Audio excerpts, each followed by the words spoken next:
Your Excellencies, the President of the United States. Let's get this over with. Well, instead of importing foreign products, I'm exporting for their products. And I made it clear to Israelis, don't move on Haifa.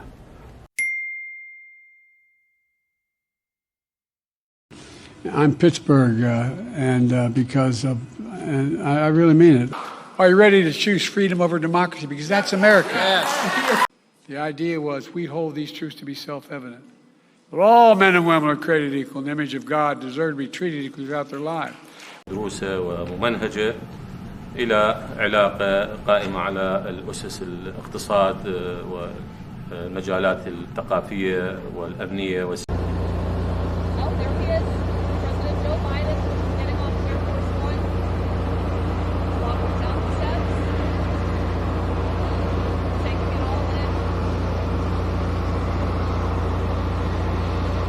One day I showed up at the off-year convention, and I was in the motel, after the local motel, getting changed after the afternoon session, go back to the evening session.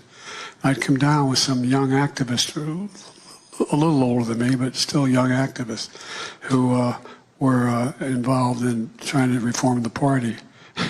And I was in one of those 8x10 bathrooms, they have, shower, toilet, and a sink, and I got a towel on me and shaving cream, and I hear bam, bam, bam at my door, really loudly. And I wondered, what the hell is that? I thought it was this guy, Bob Cunningham, at a radio show, and a couple other guys. So I said, okay, guys. And I walked to the door and opened it up, and standing there was the former governor of the state of Delaware, Albert N. Carville, a big guy, about 6'5", talked at you like this. And the state representative who got defeated 4 years earlier as a Democratic state rep, who was retired, and one of the from the family that had more senators appointed than any other family in American history, to the tunnels, and a former retired justice, and the state chairman. And they said, I'm standing in a towel and shaving cream on my face. People are doing better. I could go on, but I'm not going to. I'm going to resist the temptation. Because, boy, I'm tempted these days. Just 13% of Americans say they've gotten better financially since the president took office. What's it take to be an electrician? You say, well, you just say, you get a little bit of training. 4 to 5 years of training to become an electrician. You're the best in the world. That's why it's really take. No, I really mean it. I mean it. You're the best in the world. And despite the Supreme Court and our Republican friends trying to block us, they haven't stopped me from pursuing an alternative path to relieve the crushing burden of student debt, and how transformative the project you're going to be making for the country. And I mean transformative. And he was proud, very proud of his $2 trillion tax cut when he was president that overwhelmingly benefited the wealthy and created the biggest corporations and exploded the federal debt. I cut the federal deficit. The gap between what the government spends and what it earns widened to $1.7 trillion in the fiscal year that ended last month. These same Republicans, they want, and this is not your father's Republican Party. This is a different breed of cat. These MAGA Republicans. Now they want to repeal the climate law. Sounds good. Mr. President, I'm going to pick up a few pounds here. And don't forget, we also included drinks for you as well, just to enjoy. We can take that box. You take that box? Yeah. I'm going to go order a milkshake. So next year. No, I know. And again, it doesn't matter too. David? No, that's fine.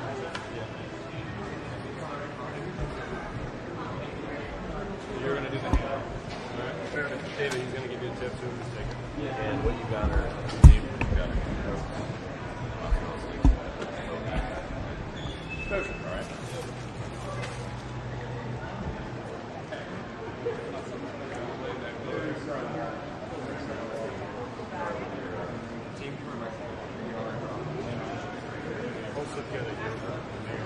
Of course. Regular or whatever, you know. I need somebody to bring me a yogurt. Give me a yogurt. Doesn't matter which one.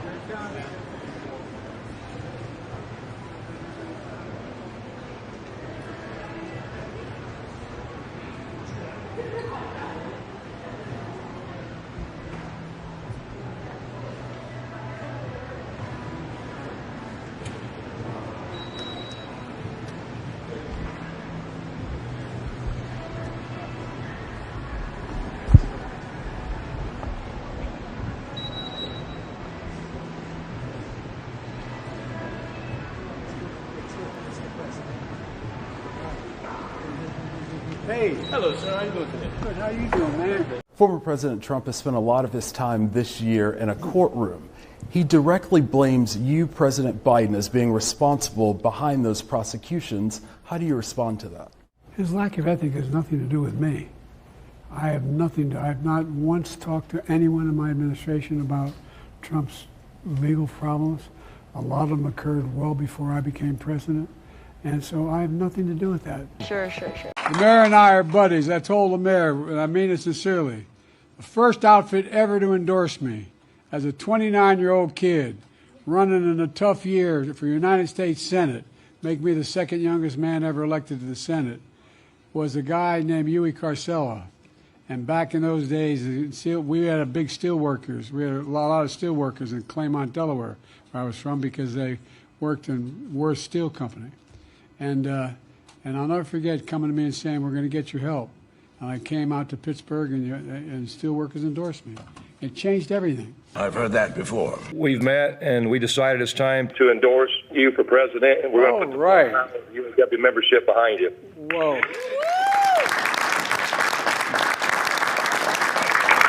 You were the first outfit out there, endorsed me when I ran in 1972 as a kid. You helped me out then. Ambrose Finnegan, they called him Uncle Bozy. He was shot down. He was in the Army Air Corps before there was an Air Force. He flew single-engine planes, reconnaissance flights over New Guinea. He had volunteered because someone couldn't make it. He got shot down in an area where there were a lot of cannibals in New Guinea at the time. They never recovered his body, but the government went back when I went down there, and they checked and found parts of the plane and the like. And what I was thinking about when I was standing there was when Trump refused to go up to the memorial for veterans in Paris, and he said they're a bunch of suckers and losers. Only a little problem. His uncle's plane, in which he was a passenger, didn't crash in New Guinea, and it wasn't shot down. According to official military records, state the aircraft plunged into the Pacific. Pentagon records state, for unknown reasons, this plane was forced to ditch in the ocean off the north coast of New Guinea. Both engines failed at low altitude and the aircraft's nose hit the water hard. The three men failed to emerge from the sinking wreck and were lost in the crash. One crew member survived and was rescued by a passing barge, but not according to the president, who, for reasons no one can explain, has begun spinning this bizarre variation to the story where the plane is shut down, his uncle is consumed by man-eating primitives, and he's so taken by this fantasy tale that he's repeated it twice in 24 hours. Back when D-Day occurred, and on Sunday, the next day, my mother's four brothers all went down to the recruiting station and joined the military. Every one of them volunteered. And my uncle, they called him Ambrose, they called him Bozy. My Uncle Bozy was a hell of an athlete, they tell me, when he was a kid. And he became an Army Air Corps before the Air Force came along. He flew those single-engine planes as reconnaissance over war zones. And he got shot down in New Guinea, and they never found the body because there were a lot of cannibals for real in that part of New Guinea. And then my son volunteered to go to Iraq for a year, and he came back with stage 4 glioblastoma. And they gave, like many of you, risked your lives, and you know people who gave their lives to the country. They're heroes. But one of the things that as I was doing that today, I was reminded of what my opponent said in Paris not too long ago. They asked him to go visit American grave sites. He said no, he wouldn't do it because they were all suckers and losers. I'm not making that up. It's totally made up. That man doesn't deserve to have been the commander-in-chief for my son. You heard me say it before. Wall Street didn't build America. The middle class didn't build America, and you guys built the middle class. Unions built it.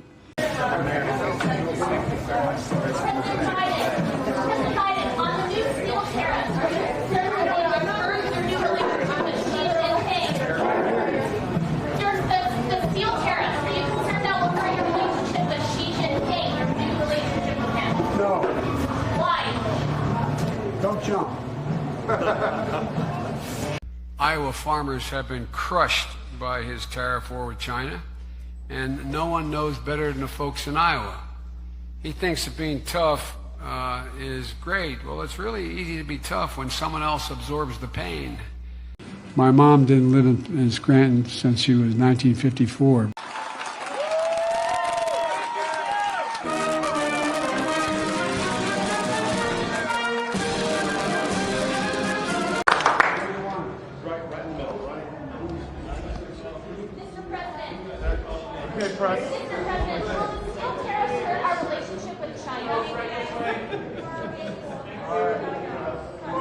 Right now, for many Americans, life is too expensive. Are you concerned that stubborn inflation will hurt your reelection bid? Look, we brought down inflation considerably by over 2/3, and it is being stubborn and not going down to the 2% we need, but it's significantly different, number one. Number two, the thing that really affects people's lives are all the small things that add up to big numbers for people. All these junk fees. For example, for a family like mine growing up, if you bounce the credit card, if you're late to credit card payment, they charge you $35 instead of $3, $4, $5, $8. The same way with a whole range of things. When you drive around the area, you see a lot of Trump signs, not very many Biden signs. Do you feel like you're in trouble here? Well, you haven't been driving the right places, pal.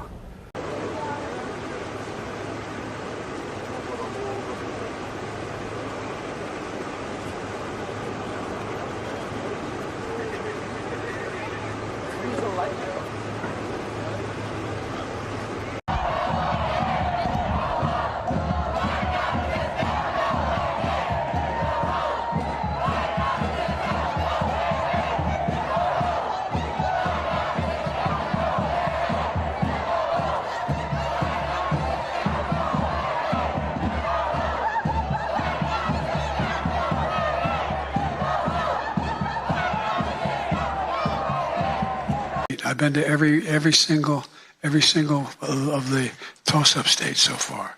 And guess what? If you knock anybody who knows anything about polling, it's awful hard to poll these days. Because, no, I'm serious. But guess what? Even in the polls that are being used now, we're ahead in 35 polls. For many Americans, those paychecks aren't going far. When you look at the price of things like eggs are still expensive. How do you work to get those prices down? Well, we work to get those prices down by making sure corporate profits are brought under control. Absolutely wrong. I see a future of the planet. We save the planet, as this guy's busting his neck doing, from climate change. Literally. Climate crisis in America. And he calls for another bloodbath when he loses again. Mexico has taken, over a period of 30 years, 34% of the automobile manufacturing business in our country. Think of it. Went to Mexico. China now is building a couple of massive plants where they're going to build the cars in Mexico and they think that they're going to sell those cars into the United States with no tax at the border. Let me tell you something to China. If you're listening, President Xi, and you and I are friends, but he understands the way I deal, those big monster car manufacturing plants that you're building in Mexico right now, and you think you're going to get that, you're going to not hire Americans, and you're going to sell the cars to us. Now, we're going to put a 100% tariff on every single car that comes across the line, and you're not going to be able to sell those cars. If I get elected, now, if I don't get elected, it's going to be a bloodbath for the whole, that's going to be the least of it. It's going to be a bloodbath for the country. That'll be the least of it. But they're not going to sell those cars. They're building massive factories of